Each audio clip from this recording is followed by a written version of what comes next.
Bismillahirrahmanirrahim. Assalamu alaikum. I hope that you are doing great. In today's lecture, we are going to learn about present perfect tense. आज हम present perfect tense के structure और उसके uses को समझेंगे कि present perfect tense किस context में use होता है. So let's try to understand how present perfect tense is formed and where it is used. Okay. So this is the structure of the present perfect tense. ये structure है. सबसे पहले आपने क्या रखना है? Subject. You will be using subject and then the helping verb of the present perfect. Have and has. ये दोनों present perfect tense के क्या हैं? Time marker या you can call them helping verbs. Okay. And then there is the third form of the verb. Third form of the verb जिसको आप past participle भी कहते हो. Past participle. For example, I have finished my work. I have finished my work. Urdu में कैसे होगा कि मैंने अपना काम खत्म कर लिया है. मैंने अपना काम खत्म कर लिया है. I, we, you, they या प्लूरल नाउन्स के साथ we will be using have. हम have यूज करते हैं. Whereas थर्ड पर्सनल जो सिंगुलर प्रोनाउंस होते हैं he, she, it और third person noun Ali, Aslam, तो उनके साथ हम क्या यूज करते हैं? Has. This is an affirmative sentence. ये अफर्मेटिव है.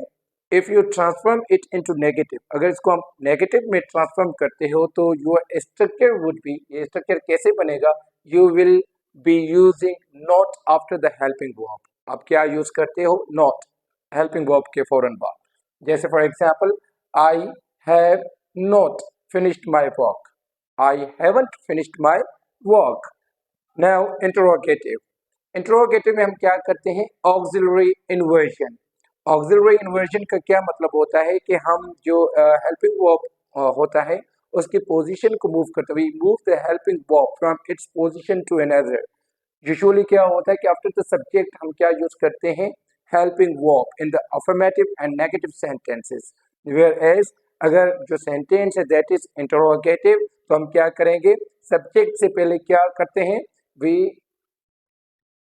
Put the helping verb. हम पहले क्या, for example, have you finished your work? Have you finished your work? क्या आपने अपना काम मुकम्मल कर लिया, खत्म कर लिया? So now you see, I have finished my work. This is an affirmative sentence. I haven't finished my work. This is a negative sentence. And have you finished your work? This is an interrogative sentence. Now, let's move towards when you are supposed to use present perfect tense. आपने context को समझ लेना है. Why? Because there is the confusion between past simple and present perfect tense. तो आज हम present perfect tense के structure और उसके यूजेस को, कॉन्टेक्स्ट को समझने की कोशिश करेंगे. एंड इंशाल्लाह कल के लेक्चर में हम जो है पास्ट सिंपल और प्रेजेंट परफेक्ट टेंस, ये दोनों के बीच कौन सा डिफरेंस है, वेयर पास्ट जो है सिंपल यूज होगा और कहाँ पे प्रेजेंट परफेक्ट यूज होगा, उसको हम समझने की कोशिश करेंगे. So when to use present perfect tense. Number one, the context is when you are giving new information to someone else. जब आप कोई भी न्यू इंफॉर्मेशन देते हो या आप किसी को कुछ बताते हो कि समथिंग हैज हैपेंड. आप क्या बताते हो? Something has happened. When you say something has happened, it means कि you are going to give the new information. आप न्यू इंफॉर्मेशन देते हो. फॉर एग्जाम्पल, आप बाहर से घर आते हो और बताते हो कि police have arrested two thieves. Police have arrested two thieves. दो चोर थे, उनको पुलिस ने अरेस्ट कर लिया है. So this is the new information for your listener. ये लिसनर के लिए क्या है? New information. फॉर एग्जाम्पल, आप कोई भी चीज या एप्पल कट कर रहे थे and suddenly you cut your fingers. तो आप क्या कहते? Oh I have cut my finger. Oh I have cut my finger. Now this is the new information for your listener. वो जो बैठा था उसके लिए क्या है? That is the new information. Okay, I hope कि आपको समझ आ गया होगा कि न्यू इन्फॉर्मेशन केस है. ओके, the second जो context है to use present perfect tense, that is कि when there is a connection between past and present. When there is a connection between past and present. तो ये present perfect basically करता क्या है, ये as a bridge काम करता है between the past and present. ये this is the basically a bridge between the past and present. ये प्रेजेंट को पास्ट के साथ क्या करता है, कनेक्ट करता है. For example, when you start doing when you started doing something in the past, but आप उसको क्या करते हो, you are doing it या you have finished it in the present time, तो आप कौन सा टेंस यूज करोगे, you will be using present perfect. Okay, for example, he told me his name. He told me his name a few minutes ago. Suppose करें, he told me his name a few minutes ago. उसने मुझे अपना नाम बताया कुछ minutes पहले. Now you see, तो वो मिनट्स गुजर गए. It means के now this is the past. This is the past. But then क्या हुआ? But I have forgotten it. I have forgotten it. He told me his name a few minutes ago, but I have forgotten it. It means के there is the connection between the past and present. This is the past. This is the past, whereas this one is in present. ये आपका क्या है, present पे है. So there is a connection between the past and the present. When there is a connection between the past and the present, you will be using present perfect tense. These words, just, already, and yet will be used in present perfect tense. आप ये अल्फाज present perfect tense में use करेंगे. Just का मतलब क्या होता है, a short time ago. A short time ago, कुछ देर पहले. जैसे for example, I have just taken a cup of tea. कोई पूछता है कि would you like to have a cup of tea, हम कहते हैं no thanks, I have just taken it. I have just taken it means a short time अगो, थोड़ी देर पहले जो है मैंने चाय पी है, थोड़ी देर मैंने पहले पी है. It means that you will be using just after the helping verb have. I have just taken a cup of tea. And another word is already. Already का मतलब क्या होता है, sooner than expected. जो आपने expect किया था उससे पहले. ठीक है ना. For example, would you like to have lunch? क्या आप lunch खाना पसंद करेंगे? Again, no thanks. नहीं, मेहरबानी. आई हैव ऑलरेडी ईटन, मैंने पहले ही जो है वो लंच कर लिया है, पहले ही. तो पहले इट मीन्स कि you will be using present perfect. जैसे for example, if I ask you, हम तो जो है वो होटल पे हैं, ठीक है ना. मैं आज आपसे कहता हूँ कि don't forget to pay the bill. Don't forget to pay the bill. आप कहते हैं don't worry, I have already paid it. It means कि जो मेरी एक्सपेक्टेशन थी वो ये थी कि मेरे चाय पीने के बाद you will be paying my bill. But जैसे ही आप जा रहे थे, मैंने आपसे कहा कि डोंट फॉरगेट टू पे माई बिल. आपने कहा don't worry, I have already paid it.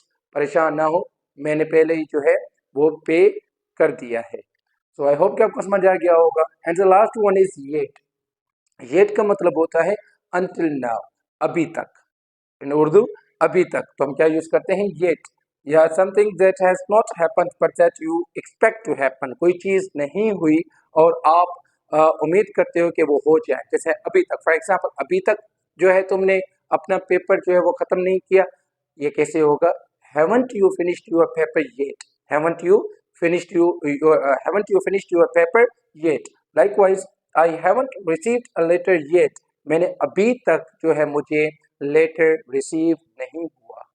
One thing that you are suppose to bear in your mind, एक चीज आपने याद रख लेनी है, वो ये कि ये जो येट है, it won't be used in affirmative sentences. आप इसको अफर्मेटिव सेंटेंस में कभी भी यूज नहीं करेंगे. Why? Because it is used in negative. ये नेगेटिव में यूज होता है. एंड इंटरोगेटिव, और किस में यूज होता है, इंटरोगेटिव में.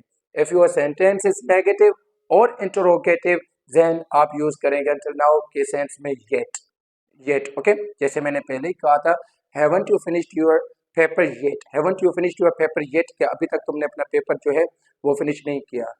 it has not stopped raining yet. it has not stopped raining yet. अभी तक बारिश जो है वो चल रही है, वो रुकी नहीं, बंद नहीं हुई. so this would be used in present perfect tense.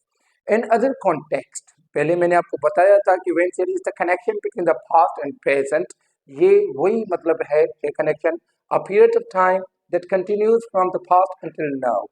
ज़रूरी नहीं कि इन द जो है क्या होगा in the present time you finish it, but वो आपका जो वो काम है वो चलता रहे from the past and from the past to the present. कैसे? I have read many books in the last few days. It means कि I started reading books few days ago. मैंने कुछ दिन पहले जो है वो बुक्स पढ़ना स्टार्ट किए एंड आज तक अभी तक I have read many books in the last few days. मैंने बहुत सारे बुक्स जो हैं वो कुछ दिनों में पढ़ लिए हैं। इट मीन्स के पास्ट का कनेक्शन प्रेजेंट से है। Likewise we have another sentence, everything is okay, everything is okay, I haven't faced any difficulty so for.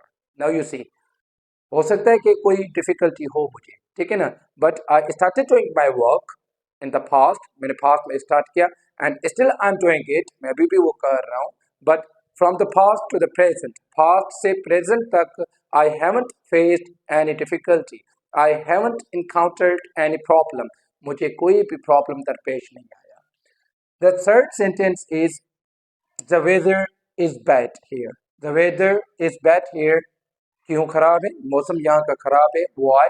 It has rained every day. कब से? Since I arrived. Now you see, कब से जो है it has been raining here since I arrived, जब मैं आया तब से लेके, when I arrived it started raining when I arrived, and तब से लेके इट्स स्टिल रेनिंग हियर, तो आई एम सेइंग कि the weather is bad here, it has rained every day since I arrived. हर रोज क्या होती है? बारिश होती है। कब से? जब से मैं यहाँ आया हूँ। सो आई होप कि आपको समझ आ गया होगा कि प्रेजेंट परफेक्ट टेंस कहाँ पे यूज जो है होता है। इंशाल्लाह इन द नेक्स्ट लेक्चर हम जो है पास्ट सिंपल और प्रेजेंट परफेक्ट टेंस के डिफरेंस को समझेंगे और इन दोनों के बीच जो कंफ्यूजन होता है अमंग स्टूडेंट्स, तो उनको भी हम जो है इंशाल्लाह वो क्लियर करेंगे। If you have any question you may ask me in the comment box, like and share the video and kindly subscribe to my YouTube channel. Thank you so much. Allah Hafiz.